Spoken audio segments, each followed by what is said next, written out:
बंदाओ प्रथम महीसुर चरना, मोह जनित संशय सब हरना। नमस्कार दोस्तों, मैं अविनाश दास रेशनल कबीर यूट्यूब चैनल में आप सबका हार्दिक स्वागत करता हूं। साथियों, यदि चैनल को सब्सक्राइब नहीं किए हैं तो सब्सक्राइब जरूर करें, शेयर करके अपने सभी ग्रुपों में सभी साथियों तक पहुंचाएं, बेल आइकन को प्रेस करें, ऑल नोटिफिकेशन ऑन रखें ताकि हर नया अपडेट आप तक पहुंच सके। आप जानते हैं दोस्तों, हम लोग रेशनल हैं और हमारा पूरा समुदाय जो है धार्मिक है। धार्मिक का मतलब है अंधविश्वासी। तो अंधविश्वास में फंसे हुए अपने लोगों के लिए मैं वीडियो बनाता हूँ। जिन लोगों को वीडियो अच्छा ना लगे वो स्किप कर दिया करें, या तथ्य को समझने का अगर जिज्ञासा है तो स्किप ना करें, पूरा देखें। हम लोग रेशनलिज्म को आगे बढ़ाने के लिए ये सब काम करते हैं, क्योंकि धर्म के नाम से बहुत सारे ढोंग में हमारे लोग फंसे हुए हैं। हमारे समुदाय के लोग रेशनलिज्म को अपनाएं और जो है एथिज्म को अपनाएं, तर्कशील बने। यही हमारा उद्देश्य है। हमारा उद्देश्य किसी भी जाति धर्म संप्रदाय को या किसी व्यक्ति विशेष को आहत पहुंचाना कतई नहीं है। भारतीय संविधान के धारा 19 के तहत हर आदमी को अपना विचार समाज के सामने व्यक्त करने का हक है। इसलिए दोस्तों, अपना विचार हम व्यक्त कर रहे हैं। मैंने रामचरितमानस बालकांड की एक चौपाई आपके सामने रखी है। साथियों, हम लोग जब कहते हैं कि ये ईश्वर ईश्वर कुछ नहीं होता है, ये सब ढोंग है, कहीं ईश्वर किसी को कभी मिला नहीं है और न मिलेगा। तो ईश्वर के भक्त लोग कहते हैं कि ईश्वर तो होता है, जैसे उल्लू को सूरज नहीं दिखाई पड़ता वैसे तुम लोगों को ईश्वर दिखाई नहीं पड़ता, हमको तो दिखाई पड़ता है, ऐसा बोलते हैं। तो साथियों, जब उनसे ये पूछा जाता है कि आपको कैसे दिखाई पड़ता है, भाई आपकी आंख और हमारी आंख तो एक ही तरह का है। और जैसे उल्लू का उदाहरण दिया तो वो तो एक विशेष प्राणी, अलग टाइप का प्राणी है, और आप और हम तो एक ही टाइप के प्राणी हैं। फिर आपको ईश्वर दिख जाता है और हमको नहीं दिखता, इसका क्या कारण है? अंधा तो हम भी नहीं हैं। सामने में पड़ी वस्तु को जैसे आप देख रहे हो वैसे हम देख रहे हैं।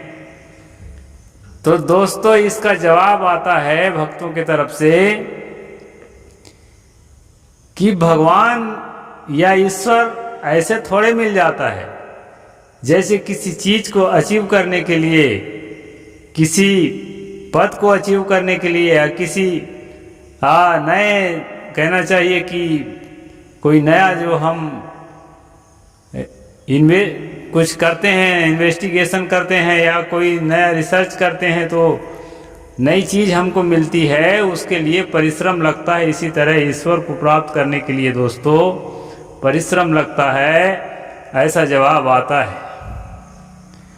और वो परिश्रम कैसे किया जाए? हम भी एक बार ईश्वर को देखना चाहते हैं, भगवान को देखना चाहते हैं। ऐसा अगर हम इच्छा रखते हैं तो हमको बताया जाता है कि बंदाओ प्रथम महीसुर चरना, मोह जनित संशय सब हरना। रामचरितमानस का पाठ करें, वाल्मीकि रामायण का पाठ करें, महाभारत का पाठ करें या किसी धार्मिक किताब को पाठ करें, और उस पाठ करने के बाद मन को एकाग्र करें। एकाग्र करने के बाद भगवान दिखेगा। साथियों, तो पाठ की शुरुआत कैसे करते हैं कि धरती के देवता ब्राह्मण के चरण कमलों की मैं वंदना करता हूं और मैं प्रार्थना करता हूं कि हे ब्राह्मण देवता, मेरे मोह जनित जो संशय है मेरे हृदय में, उस संशय को हरण कर ले। तो दोस्तों, सबसे पहले ब्राह्मण देवता के शरण में आपको विनयवनत होना पड़ेगा। ये पहला नियम है। बंदा प्रथम महिषुर, प्रथम माने पहला, फर्स्ट रूल। तो इस प्रकार से दोस्तों धार्मिक बनाने के लिए कुछ विधियां होती है। हम चलते हैं वाल्मीकि रामायण में। वाल्मीकि रामायण क्या कहता है, रामायण पढ़ने के पहले क्या करना है और पढ़ने के बाद में क्या करना है। हर रोज एक एपिसोड पढ़ना है तो उसके शुरू में और उसके बाद में क्या करना है उसको मैं संक्षेप में बता रहा हूं दोस्तों। ये आपके सामने जो खुला रखा है ये वाल्मीकि रामायण है दोस्तों, गीता प्रेस गोरखपुर का, और ये प्रथम खंड है। इसी में से मैं पढ़ करके सुना रहा हूं। क्या कहते हैं, श्री सीता राम लक्ष्मण भरत शत्रुघ्न हनुमत में ताय श्री रामचंद्राय नमः। इस प्रकार से जो है रत्न सिंहासनम समर्पयामि। पहले एक सिंहासन, रत्न का सिंहासन। देखिए ब्राह्मण इतना चालाक प्राणी है कि आपसे सबसे पहले क्या करेगा, रत्नों का सिंहासन मंगाएगा।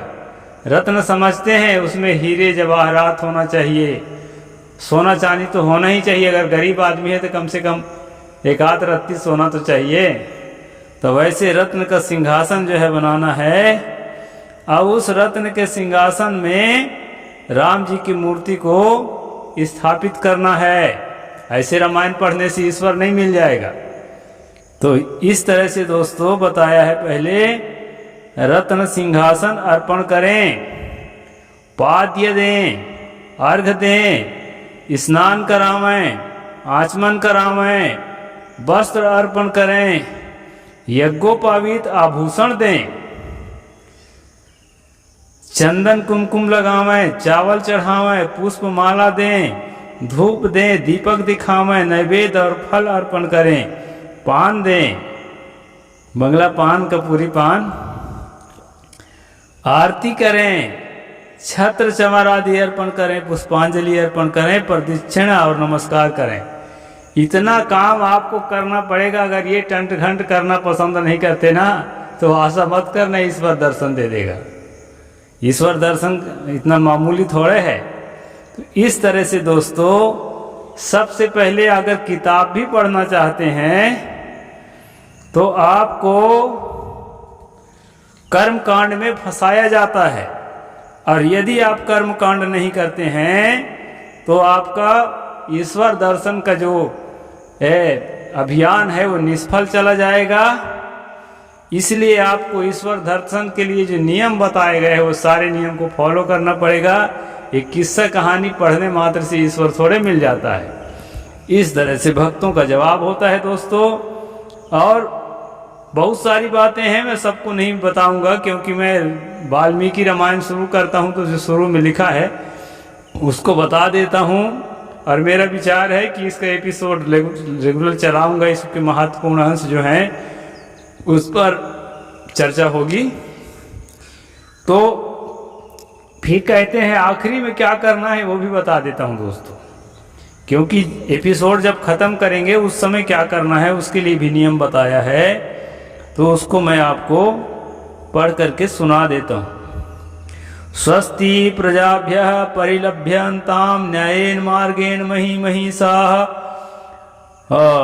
गोब्राह्मणेभ्यः शुभमस्तु नित्यं लोकाः समस्ताः सुखिनः भवन्ति। काले वर्षतु पर्जन्यः पृथ्वी सस्यशालिनी देवो अस्य शोभरहितं ब्राह्मणाः सन्तु निर्भया अपुत्रा पुत्रिणः सन्तु पुत्रिणः सन्तु पौत्रिणः अधना सधना सन्तु जीवन्तु सदां सताम्।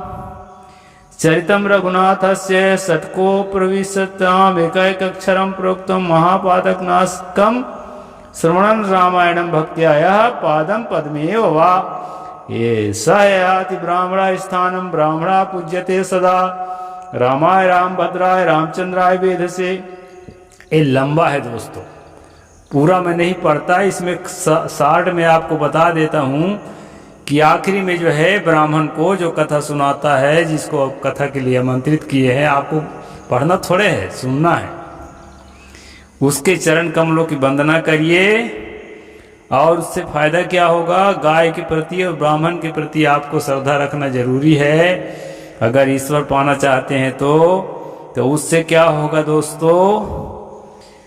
उससे जो है आप जो है आपका घर, आपका परिवार, आपका देश क्षोभ रहित हो जाएगा और ब्राह्मण भी निर्भय हो जाएगा। अब निर्भय हो जाएगा, सब उसके भगत बन जाएंगे, उसके चरणों के पुजारी बन जाएंगे, तो निर्भय तो होएगा ही, उसको डर काहे का। अपुत्रा पुत्रिणः सन्तु, अगर आपके बेटा नहीं है तो आपको बेटा पैदा हो जाएगा, और अगर आपके नाती नहीं है तो नाती भी आपको पैदा हो जाएगा।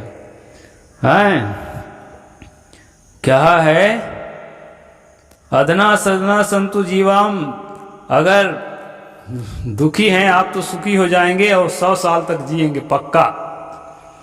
इस प्रकार से जो है ये अंत में इसको जो है रामायण पढ़ने से ये फायदा होता है दोस्तों। और इसमें से एक अक्षर को भी अगर ठीक से मनन कर लिए तो महापातक नाशकम, जितना पाप किए हैं, हत्या, चोरी, व्यभिचार जो भी कर रखे हैं, वो सारा पाप आपका खत्म हो जाएगा। और जो है रामायणम भक्त्याम च पाद पद्मेवा, आप भक्ति पूर्वक जो है श्रवण करें और रामायण का श्रवण करें। स याति ब्राह्मणा स्थानम ब्राह्मणा पूज्यते सदा, वो ब्राह्मण का स्थान आपको मिल जाएगा। अगले जन्म में पक्का है आप ब्राह्मणे में जन्म लेंगे। ब्राह्मणम स्थानम पूज्यते सदा, और पूज्य हो जाओगे। फिर कहते हैं कुल मिला के दोस्तों आपको फायदा बताया जा रहा है, भगवान प्राप्ति के नियम बताया जा रहा है। ये सारे नियम को लेकर के अगर आप रामायण को पढ़ते हैं तभी रामायण पढ़ने का आपको फायदा मिलेगा, नहीं फायदा वायदा कुछ मिलने वाला नहीं है।